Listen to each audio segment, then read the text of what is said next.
Hi, I'm Jonny Huntington. I'm a disabled polar explorer, and you can listen to me on the Make It Happen mindset. So, Jonny, thank you very much for joining me in this amazing building today. Definitely a lot more interesting than the usual background that we have in our office. So, obviously I came along to hear your story today. I mean, it's absolutely fascinating. If you could just take us back a little bit. I know that obviously people looking at you wouldn't necessarily know you've got a disability.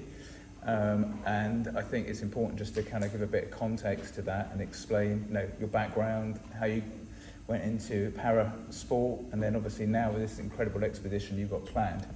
Absolutely, no. So I was serving with the British Army in 2014. I had just commissioned through Royal Military Academy Sandhurst, so literally sort of 8 weeks out of the box. And I had a brain bleed, so like you said, it's sort of not something which is like visually particularly obvious. But I had brain bleed, so I was at the time I was completely paralysed from the neck down on my left hand side, so literally nothing from there down. And extremely fortunate, went through the military rehab process. 2.5 years worth of learning to walk again, learning to use my hand again, literally like sort of muscle by muscle, the whole lot. And sort of towards the end of that, as I was becoming sort of more able to do a bit more stuff, one of the things I couldn't do still was run properly, and I still can't to a large extent. Sort of, it's a gentle bimble, but nothing, nothing sort of like I used to. But I was looking for something which was,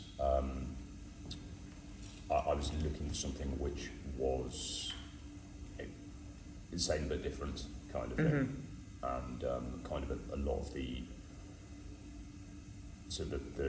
original generation of like ultramarathon runners also had skiing backgrounds. So I found a military charity called the Armed Forces Para Snow Sports Team, which sort of trained injured veterans to rehabilitate through snow sports. Okay.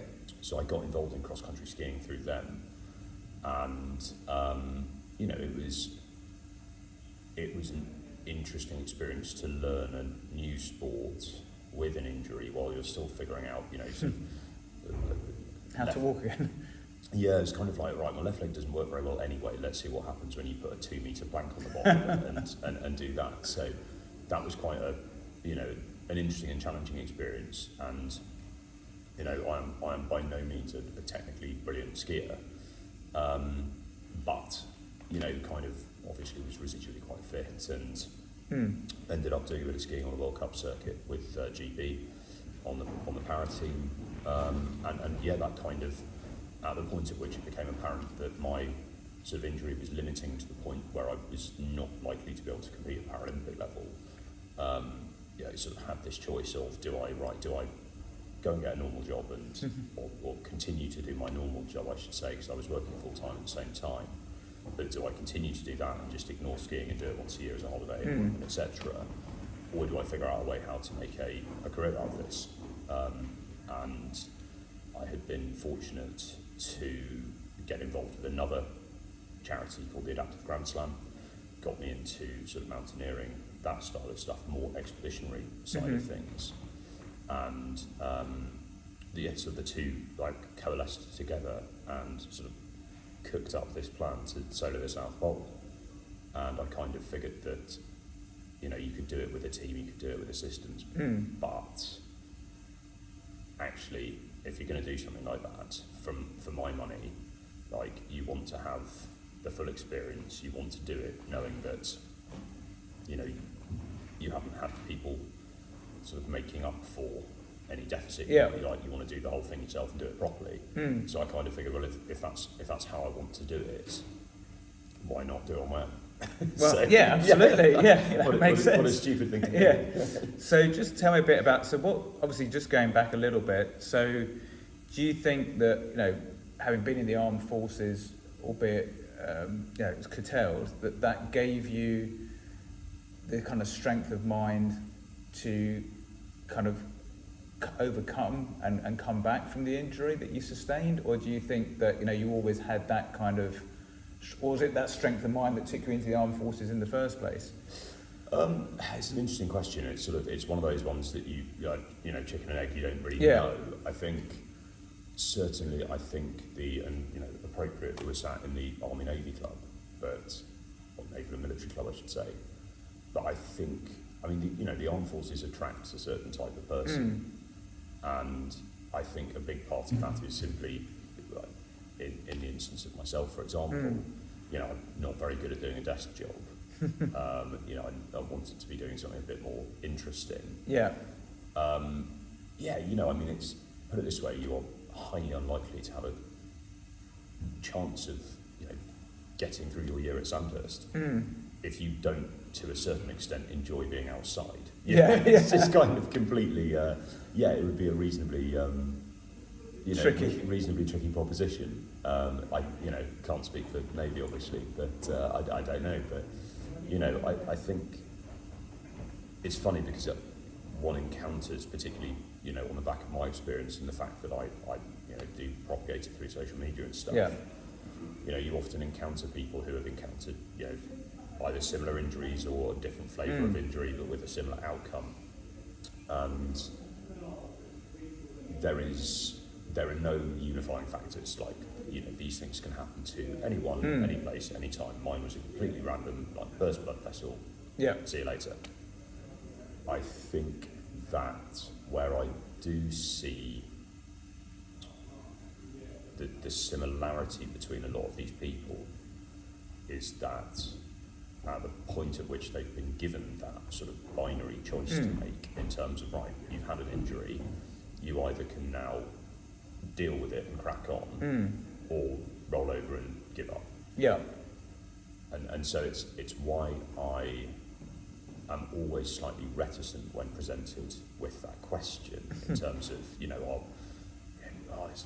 it's so resilient, like, how do you do this? It's like, well, if you were put in that situation, you would do it as well. Yeah. I really do think that's the case, and I think that people, it's not that people don't give themselves enough credit for what they're capable of doing.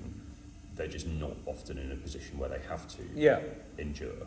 When you're put in a position, you kind of step up. Yeah, that's it. If you're put in a position where it's a case of, you either learn to walk again or you don't. Most people would, I think. I mean, did you ever have any doubt that you would, or was it always, was the support and your own mental resilience saying, it's going to happen, it's just a matter of a when rather than an if? Or no, so it was quite the opposite, really. One of the big difficulties with having a brain injury is that people can't see the damage. No. And, the doctors and the physios and stuff will never give you a prognosis in terms of you will be doing X in 6 months' time, because they don't know. So actually that was a real challenge going through the process, and I am a sports scientist. I take quite a or attempt to take quite an objective view towards life, and it's sort of one of those ones where when you're going through that day-to-day reality of rehab, then obviously you're doing it on the premise of, I'm not wasting my time, and if I do my rehab well, then hopefully I will be able to walk again. But at the same time, psychologically, you are trying not to fool yourself or delude yourself into thinking that the outcomes are set, because they're not, and you don't know. I was obsessed with getting back to running. Okay. And that never happened. Like, no way near. So I run now about half the speed I used to. It's probably double the speed of what I go, to be fair. It's one of those ones that I think it's funny because I regularly get, the sort of you don't look disabled, you don't even walk particularly disabled. Yeah. And whilst I do my best not to be abrasive in my response to that, I think it's difficult as an athlete, because for I don't want to say a normal person, but for someone who is not an athlete, like, that's not a fair comparison. Yeah. You know, I mean, I counted it even being classified for skiing. You know, like, my left arm is significantly weaker than my right. Yeah. Having a 60-year-old physio hanging off your left arm and being like, oh, that feels pretty strong. Yeah. Oh yeah, for you it does. Yeah. I'm trying to compete against the best Nordic skiers in the world. It's all relative. It's all relative. So there is, I think, it's one of those ones I am not so pretentious that, you know, I'd sort of say I'm sort of, you know, disabled, but for an athlete, it's nothing to do with that. It's, you know, significant injury, but I think it's one of those ones where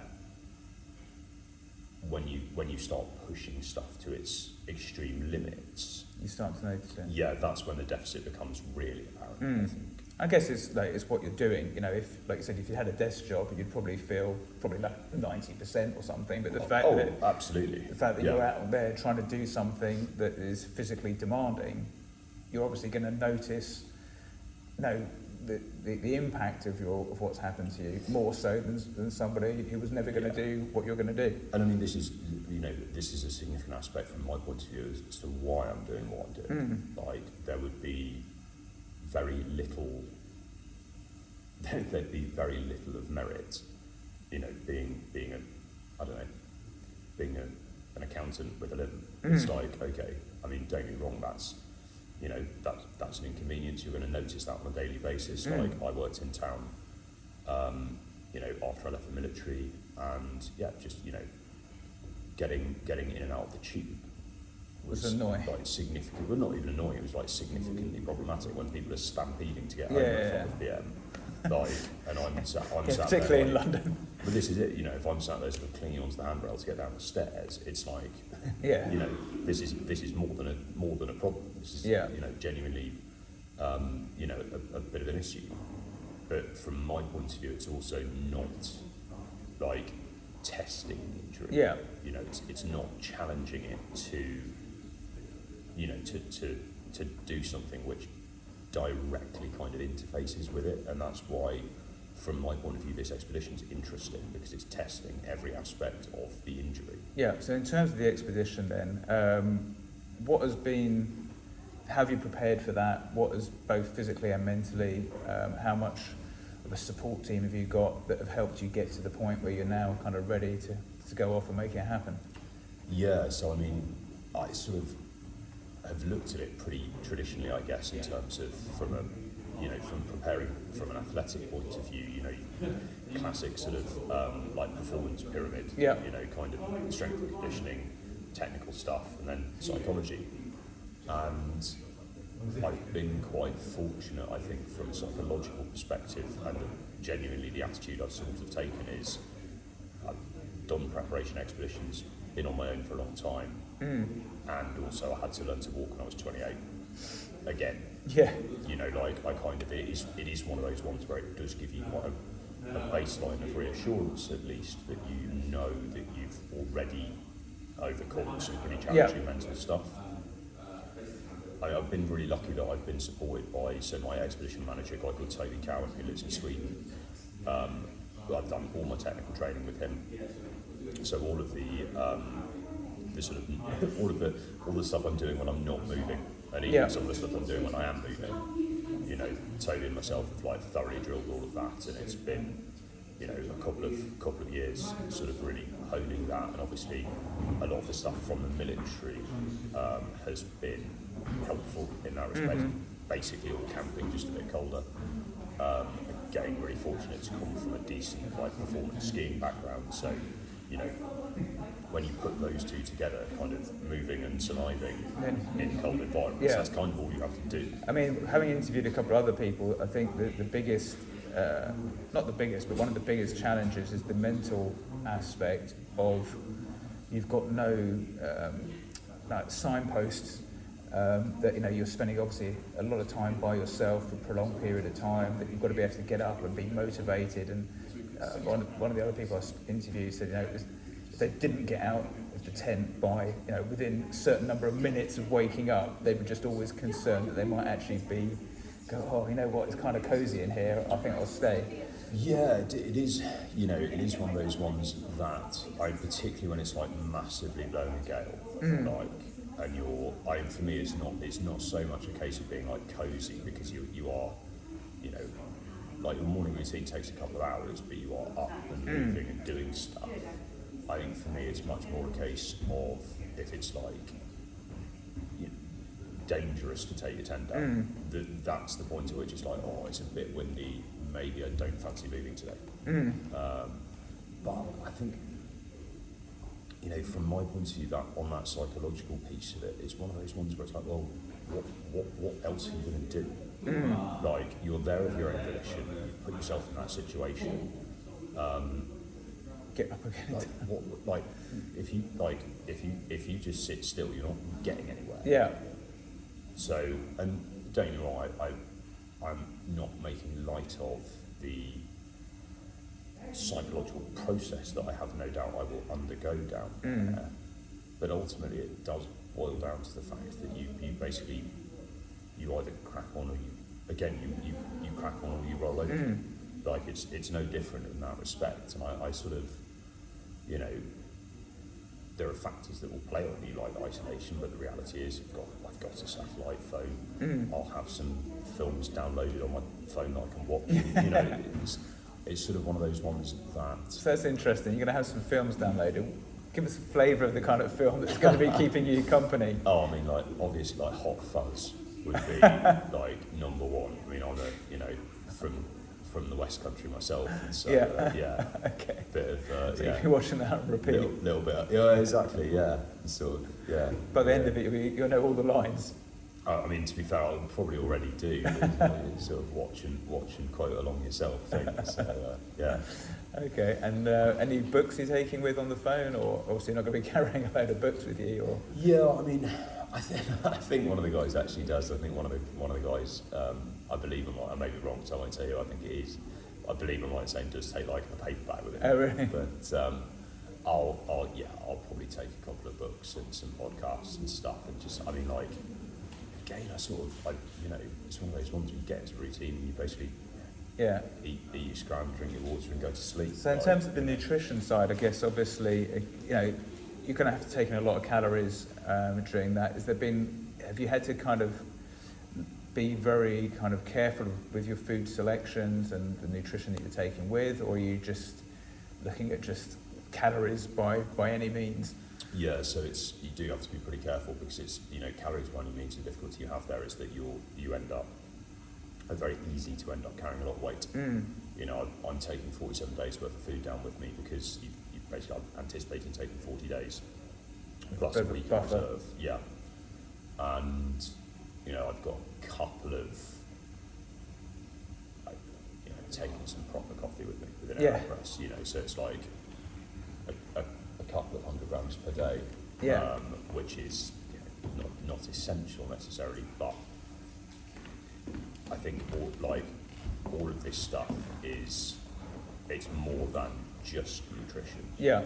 You know, you've got that element of a bit of morale from the hot coffee, particularly one that actually tastes nice rather than just instant. Yeah, agreed. You know, you've got like a bar of chocolate for after dinner.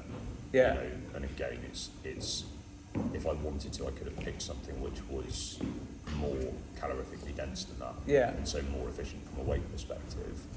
But actually, when you look at it holistically, there would be little to gain from trying to economise on that compared to a psychological benefit as well. Yeah, 100%. And I think it's one of those ones where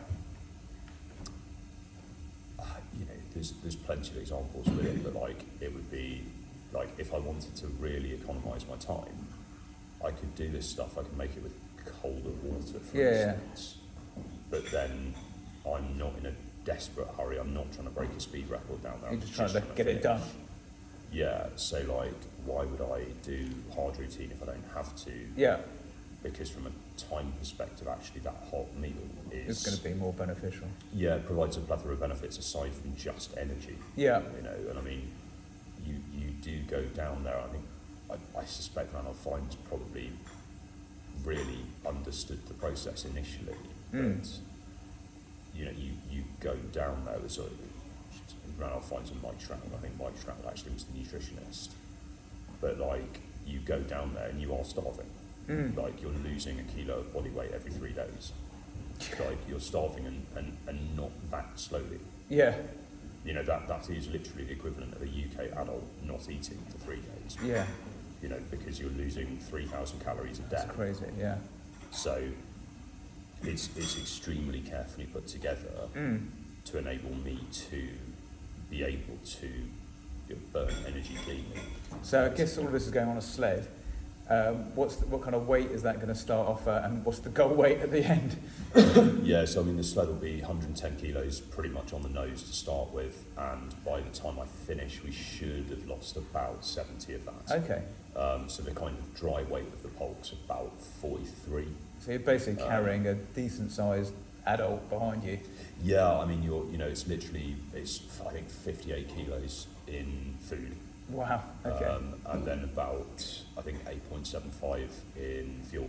So okay.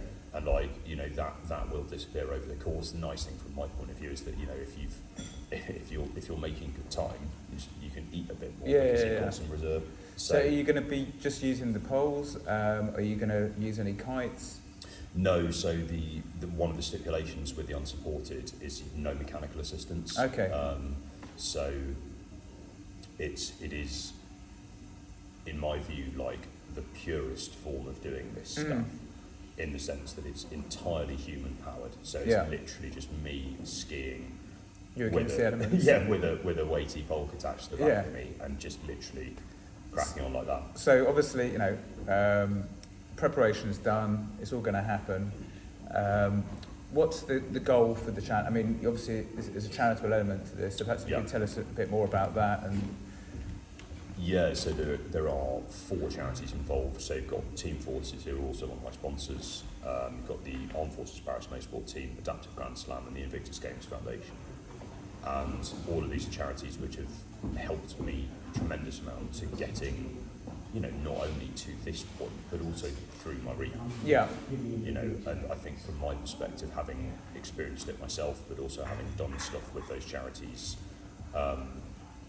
in a more facilitative sense since then, it's abundantly clear to see the impact they have on the lives of people who are rehabilitating from injury. And that they are not all exclusively military charities. The Adaptive Grand Slam gets anyone with a disability into the outdoor space and doing that kind of stuff. And I think it's something which, from my perspective, was absolutely crucial to my mental health as well as my physical health when I was rehabilitating. And they are extremely magnanimous organisations, and so from my perspective I think it's appropriate that I try to facilitate other people the same opportunities that I've had. Yeah, so going ahead, so you're going to obviously smash this, there's no doubt in my mind. Well, I mean there's plenty in mind, but we'll see. It is the environment is extreme enough that nothing's a given. Yeah, but I'm a positive person. I'm confident. I've met you now. I've got 100% confidence in you.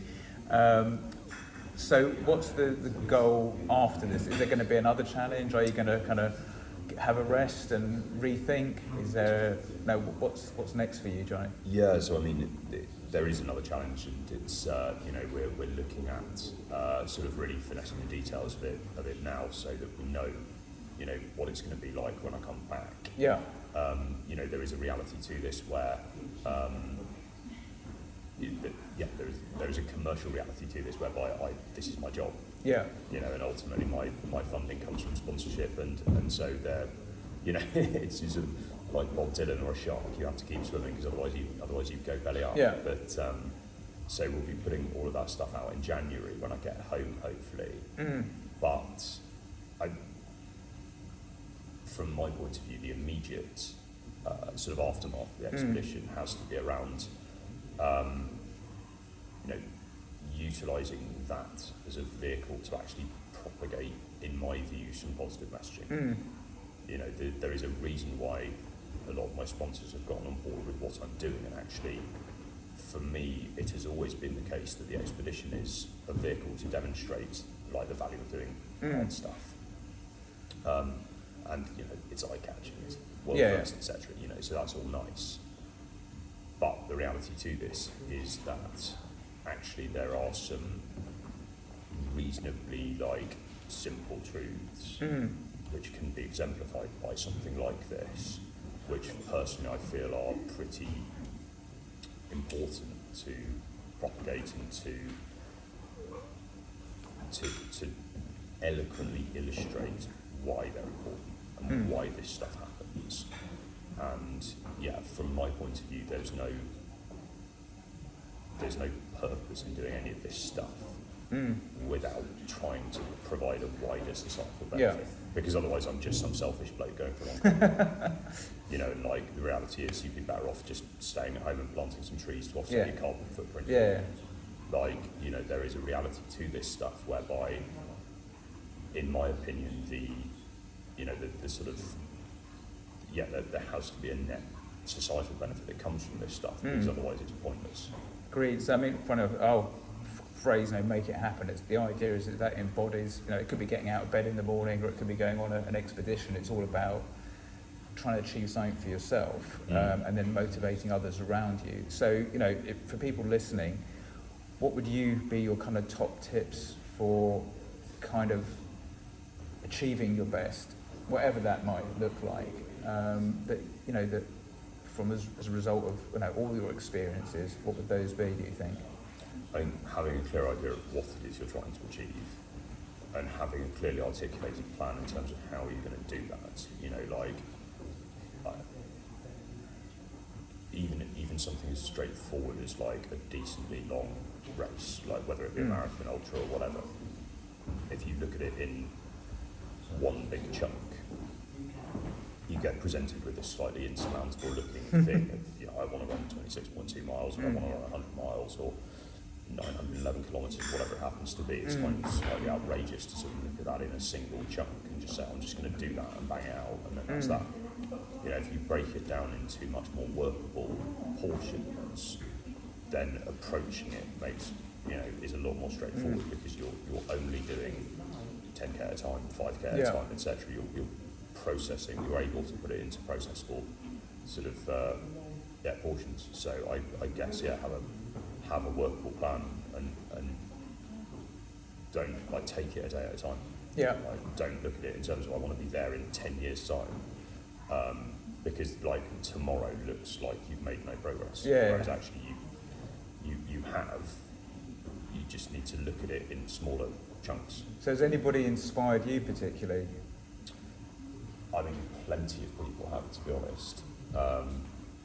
Sorry, I'm just also conscious of the time, because I believe I'm right to say I've got another I need to sort of crack on in the next 5 minutes. But no, so certainly, I mean, in terms of people that have inspired me, I mean, I know it's a slightly sort of banal one to say, but actually my mum, acutely cognizant growing up that she had an exemplary work ethic. And I think that that's something that above all else has kind of stuck with me, because it's one of those ones where one looks at it and you just think that is absolutely sort of uncompromising, and just a very impressive thing, really.